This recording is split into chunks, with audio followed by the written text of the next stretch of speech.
5 സംസ്ഥാനങ്ങളിലെ തെരഞ്ഞെടുപ്പ് അവസാനിച്ചതിന് പിന്നാലെ വാണിജ്യ സിലിണ്ടറിന്റെ വില കുത്തനെ കൂട്ടി കേന്ദ്ര സർക്കാർ. 19 കിലോ സിലിണ്ടറിന് 993 രൂപയാണ് ഒറ്റയടിക്ക് വർദ്ധിപ്പിച്ചത്. 5 കിലോ സിലിണ്ടറിനും വില വർദ്ധിപ്പിച്ചു.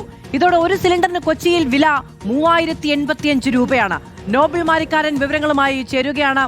നോബിൾ, ഇതെന്തൊരു വില വർധന എന്നതാണ്. ഈ അടുത്ത കാലത്തെങ്ങും ശരിയാണ്, അന്തർദേശീയ സാഹചര്യങ്ങൾ അവിടെയുണ്ട്, യുദ്ധവുമായി ബന്ധപ്പെട്ട പ്രശ്നമുണ്ട്, ഇങ്ങനെ പലതുമുണ്ട്. എന്നിരുന്നാൽ പോലും 993 രൂപ ഒറ്റയടിക്ക് വർദ്ധിപ്പിക്കുക എന്നാൽ ചരിത്രത്തിലില്ലാത്തതാണല്ലോ.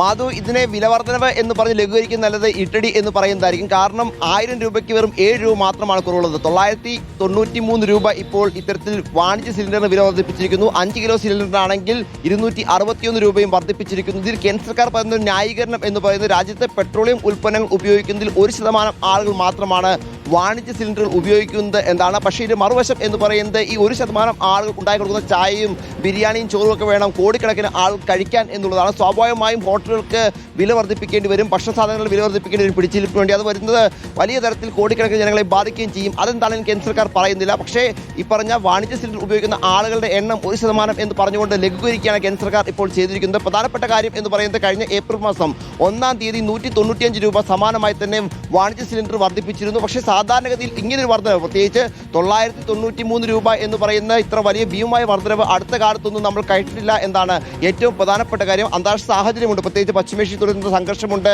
LPG ടാങ്കറുകൾക്ക് വരുന്ന പ്രതിസന്ധിയുണ്ട്, അത്തരത്തിൽ വലിയ പ്രതിസന്ധികളൊക്കെയുണ്ട്. പക്ഷേ എങ്കിൽ പോലും ഇന്ധന പ്രതിസന്ധി ഇല്ല എന്നാണ് കഴിഞ്ഞ ദിവസം വരെ കേന്ദ്ര സർക്കാർ പറഞ്ഞുകൊണ്ടിരുന്നത്. 5 സംസ്ഥാനങ്ങളിലെ തെരഞ്ഞെടുപ്പ് കഴിഞ്ഞതിന് പിന്നാലെ ഇങ്ങനൊരു ഇരുട്ടടി എന്താണെങ്കിലും ഉണ്ടായിരിക്കുന്നത് അത് വലിയ തിരിച്ചടി, വലിയ പ്രത്യാഘാതം ഹോട്ടൽ മേഖലയ്ക്കും അതോടൊപ്പം ഇത്ര പറഞ്ഞ റെസ്റ്റോറൻറ്റ് മേഖലയ്ക്ക് ഉണ്ടാക്കും എന്ന കാര്യത്തിൽ യാതൊരു സംശയമില്ല. ആളുകളുടെ തീന്മേശൽ, പ്രത്യേകിച്ച് ഈ പറഞ്ഞ ഭക്ഷണ സാധനങ്ങളുടെ വില വർധനവ് തന്നെയായിരിക്കും ഇതിലേക്ക് ഏറ്റവും കൂടുതൽ പ്രധാനപ്പെട്ട ഘടകമായി ഉയരാൻ പോകുന്നത് എന്ന കാര്യത്തിൽ യാതൊരു സംശയവുമില്ല. എന്താണെങ്കിലും വിവരങ്ങൾ നൽകിയത്.